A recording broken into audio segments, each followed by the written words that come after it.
శ్రీమాత్రే నమ. జయ గురు దత్తాత్రేయ నమ.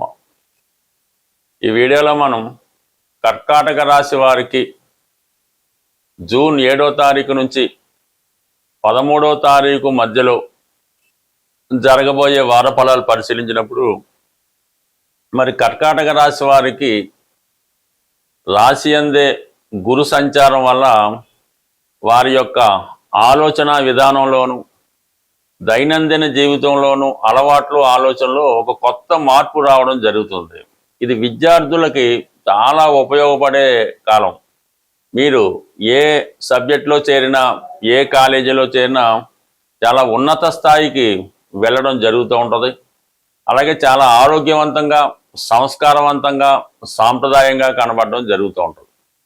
ఇక ప్రధానంగా ఈ వారంలోనే ఈ జూన్ 8వ తారీఖున శుక్రుడు కూడా కర్కాటక రాశిలో ప్రవేశించి గురువుతో పాటుగా జూలై 4వ తారీఖు వరకు సంచరించడం జరుగుతుంది. అంటే ఇంచుమించుగా సుమారుగా ఒక 28 రోజుల పాటు ఈ కర్కాటక రాశి వారి జీవితంలో అదృష్టం మారబోతుంది.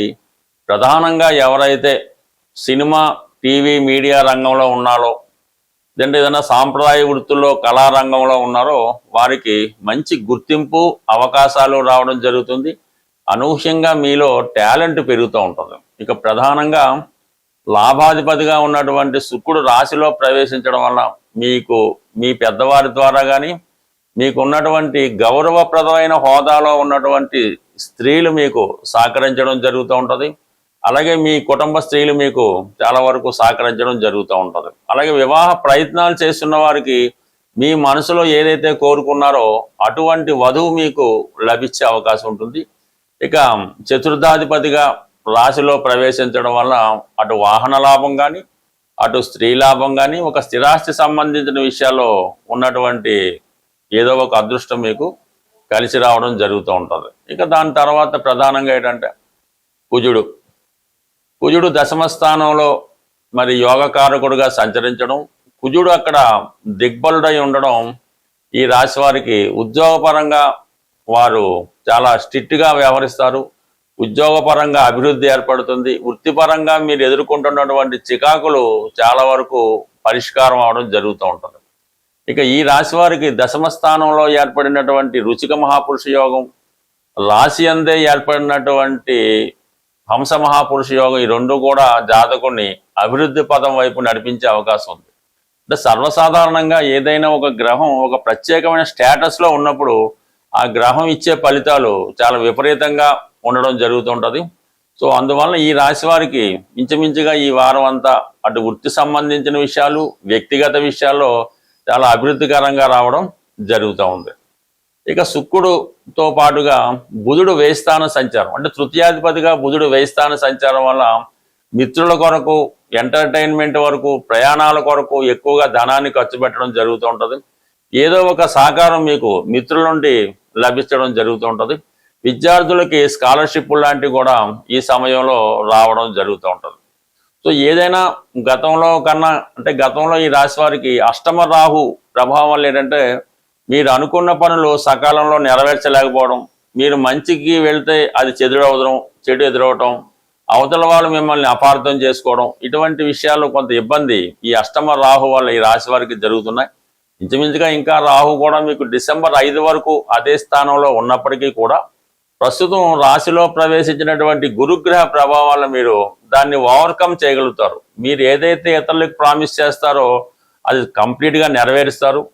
ఏదైనా ఇతరుల యొక్క విమర్శల్ని చాలా తీవ్రంగా తిప్పికొట్టడం జరుగుతుంది. ప్రధానంగా మీరు గతంలో ఏ విషయానికైనా ఇతరుల మీద ఆధారపడుతూ వారి సలహా ప్రకారం నడుచుకోవడం జరుగుతూ ఉన్నది. ఇప్పుడు అలా కాకుండా మీ నిర్ణయాలు మీ ఆలోచనల్ని ఇతరులు అమలు చేస్తూ ఉంటారు. అలాగే మీ సొంత నిర్ణయంతో మీరు వెళ్ళడం జరుగుతూ ఉంటుంది. ఎప్పటికైనా కర్కాటక రాశి వారు తీసుకున్న నిర్ణయమే కరెక్ట్ తప్ప ఇతరుల సలహాల మీదో ఇతరుల యొక్క నిర్ణయాల మీద ఆధారపడినప్పుడు ఖచ్చితంగా మీ జీవితంలో ఫెయిల్యూర్ వస్తుంది. జీవితంలో పెద్దగా ఎదగలేకపోతారు.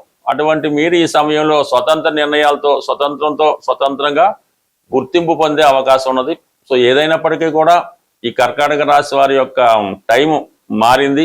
ఇంచుమించుగా ఒక అక్టోబర్ 31 వరకు కూడా చాలా వరకు మీరు గతంలో చేయని అన్ని పొరపాట్లని సరిదిద్దుకుంటారు. అన్ని బాధ్యతల నుంచి జీవితంలో బయటపడి ఒక కొత్త వ్యక్తిగా మీరు త్వరలో మారడం జరుగుతుంది. అయితే ఎంత చేసినప్పటికీ కూడా ఈ కుటుంబ స్థానంలో ఉన్నటువంటి కేతు ప్రభావం వల్ల కుటుంబ సభ్యుల నుంచి అసంతృప్తి వస్తుంది. ఎంత ధనం సంపాదించినా దాన్ని సరిగ్గా దాచుకోలేకపోవడం కూడా జరుగుతుంటుంది. బట్ ఏదైనా లాభస్థానంలో ఉన్నటువంటి రవి మీకు ఈ ప్రభుత్వ పథకాలు రావడం జరుగుతుంది. ప్రభుత్వ ధనం ఏదో విధంగా మీకు రావడం జరుగుతుంటుంది. అలాగే అధికారంలో ఉన్నటువంటి మిత్రులు మీకు సహకరించే అవకాశం ఉంటుంది. సాధారణంగా ఈ గోచారంలో గ్రహాలు సంచరించినప్పుడు వారి యొక్క స్వక్షేత్రంలో కానీ లేదంటే ఉచ్చక్షేత్రంలో కానీ లేదంటే కొన్ని ప్రత్యేకమైనటువంటి స్టేటస్లు ఉంటాయి. ఉదాహరణకి దశమ స్థానంలోకి రవి కుజులు వచ్చినప్పుడు దిగ్బలం పొందుతూ ఉంటారు.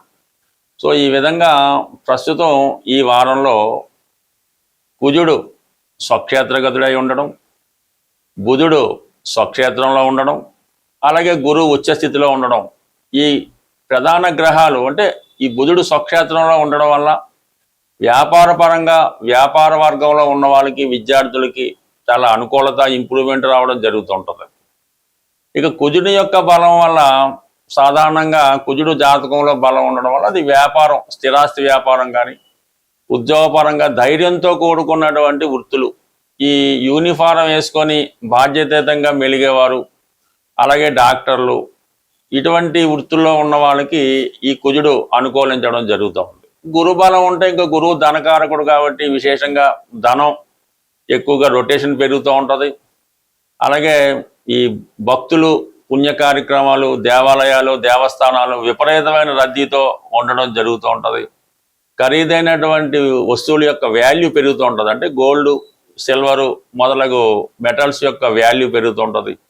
ఈ దేవతా విగ్రహాలకి వాల్యూ పెరుగుతూ ఉంటుంది. విద్యా సంస్థలు చాలా గొప్పగా రాణించడం జరుగుతూ ఉంటుంది. సో ఈ విధంగా ఈ 3 గ్రహాలు రాబోయే రోజుల్లో మంచి మనీ రొటేషన్ అయి ఆటోమేటిక్గా కొంత ప్రతి వాళ్ళు కూడా ఏదో ఒక వృత్తి లాంటిది ఏర్పడడం జరుగుతుంది. ఈ సమయంలో ఏదైనా పరిహారం అంటే ఎవరైతే భూమికి సంబంధించిన విషయాల్లో ఉంటారో వాళ్ళు హనుమాన్ పూజించుకోవడం, హనుమాన్ చాలీసా పారాయణ చేయడం, అలాగే మంగళవారం రోజు ఆంజనేయ స్వామి వారికి ఏదైనా తమలపాకులతో కానీ సింధూరంతో కానీ పూజించడం వల్ల వ్యక్తిగతంగా జీవితంలో పైకి రావాలనుకున్న వాళ్ళు రాణించడం జరుగుతూ ఉంటుంది.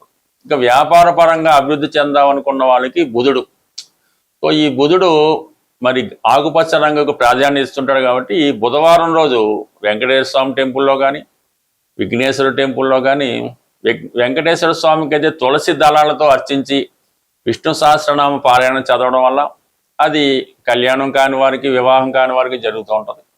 ఇంకా విద్యా విషయాల్లో, వ్యాపార విషయాల్లో గణపతికి బుధవారం రోజు గరికతో అర్చన చేసి అటుకులు నైవేద్యంగా పెట్టడం వల్ల విద్యార్థులు విపరీతంగా రాణించగలుగుతారు. వ్యాపార పరంగా కూడా బాగుంటుంది అన్నమాట. అలాగే గురుగ్రహం ఇప్పుడు బలంగా ఉన్నాడు కాబట్టి గురు అనుగ్రహం పొందాలంటే కంప్లీట్గా మీకు ఎవరైతే విద్య నేర్పుతారో ఆ గురువుని కానీ తల్లిదండ్రులను కానీ అటు పూజించవచ్చు, వాళ్ళని గౌరవించవచ్చు, వాళ్ళని సత్కరించవచ్చు.